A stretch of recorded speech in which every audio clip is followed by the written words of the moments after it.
Jioni moja, msimu wa vuli wa mwaka 1779, chifu wa Seneca Handsome Lake alilala chini kwa kile alichofikiria kuwa mapumziko yake ya mwisho. Badala yake, alikuwa na maono ambayo yangebadilisha maisha yake na wengine wengi. Awali, jeshi la Marekani lilikuwa limeanzisha kampeni ya kikatili ya miezi mingi iliyoweka kijiji chake Handsome Lake na eneo kubwa la muungano wa Haudenosaunee la kijiji hicho katika machafuko.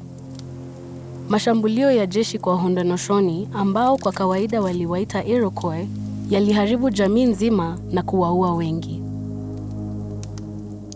Huku akiwa mgonjwa na kukata tamaa, Handsome Lake alijitayarisha kwa ajili ya kifo wakati ghafla alijikuta akitembea katika shamba lililopandwa. Alihisi kitu fulani kikimgusa bega na akasikia mwanamke akimuita nyuma yake. Lakini alipotazama nyuma, aliona tu majani marefu ya dhahabu ya mahindi yakigonga mabega yake. Akasikia tena sauti ya mwanamke huyo akimwambia Handsome Lake kwamba anaweza kuhisi mawazo yake na kwamba uharibifu wa hivi karibuni pia ulikuwa umemwacha yeye na dada zake kwa tumaini kidogo la siku zijazo. Alimuomba aungane naye kwenye safari yake kuelekea kifo. Wakati huo, Handsome Lake akagundua yule mwanamke aliyeongea alikuwa roho ya mahindi. Dada zake, roho zao maharagwe na boga. Kwa vizazi, Haudenosaunee ilikuwa imejiendeleza yenyewe kwa mazao haya, yanayojulikana kama Three Sisters. Wakiwa wamepandwa pamoja kwenye kilima kile kile, kila dada alisaidia wengine kukua. Kwanza, mahindi, ambayo ni dada yake mkubwa, hutoa shina refu ambalo hutoa shina lenye nguvu. Kisha dada wa pili, maharagwe, hutuma mashina yake na miisho iguzayo ambayo hutafuta pa kujishikilia karibu. Yanapokutana na lile shina la mahindi, ulizunguka na kupanda juu, majani yao yakinasa mwanga zaidi. Kama shukrani, mahindi yanapokabiliwa na upepo mkali, mmea wa maharagwe hutoa msaada wa kimuundo. Pia husaidia mahindi kukua kwa kuongeza kiasi cha nitrojeni, kirutubisho muhimu kwa ukuaji wa mmea. Mmea wa maharagwe hufanya hivyo kwa kuachilia wajumbe wa kemikali kutoka kwenye mizizi yake na kuvutia rhizobia, aina ya bakteria, kurekebisha nitrojeni wanaoishi kwenye udongo. Bakteria hujipenyeza kwenye kuta zake za seli na huanza kunyonya chakula kutoka kwa mmea wa maharagwe. Malipo yake, bakteria ya rhizobia hubadilisha nitrojeni ya anga kuwa aina ya nitrojeni ambayo mimea itatumia kwa ukuaji. Dada watatu na wa chini kabisa, boga, hutoa majani makubwa yanayofanana na mwavuli ambayo huweka kivuli kwenye udongo na kuufanya kuwa na unyevu. Baadhi ya aina za boga zina hata nywele zinazodunga ambazo hulinda Three Sisters dhidi ya wanyama.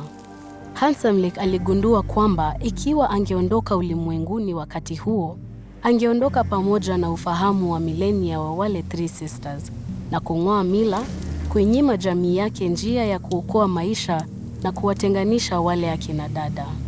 Hangestahimili matokeo haya.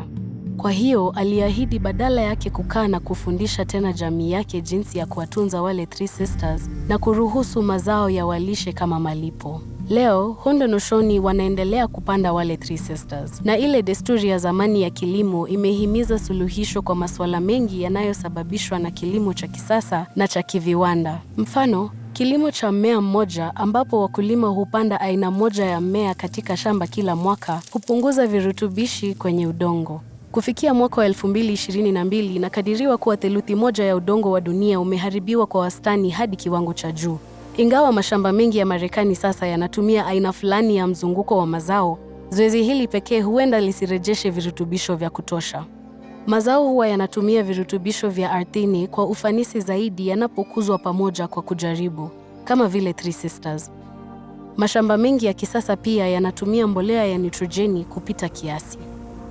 Lakini kwa kuwa mazao kwa wastani huchukua nusu tu ya nitrojeni iliyotolewa na mbolea hizi, salio huvunjwa na vijidudu kwenye udongo na kutolewa kama gesi chafu, au huoshwa na kupenyeza na kuchafua maji ya eneo hilo. Kupanda maharagwe, hata hivyo, kunaweza kupunguza hitaji la mbolea. Na mbinu za sasa za kilimo cha kiviwanda pia zinahitaji maji. Zinahitaji zaidi 70% ya maji duniani, kujumuisha mazao ya chini ya kifuniko kama vile boga.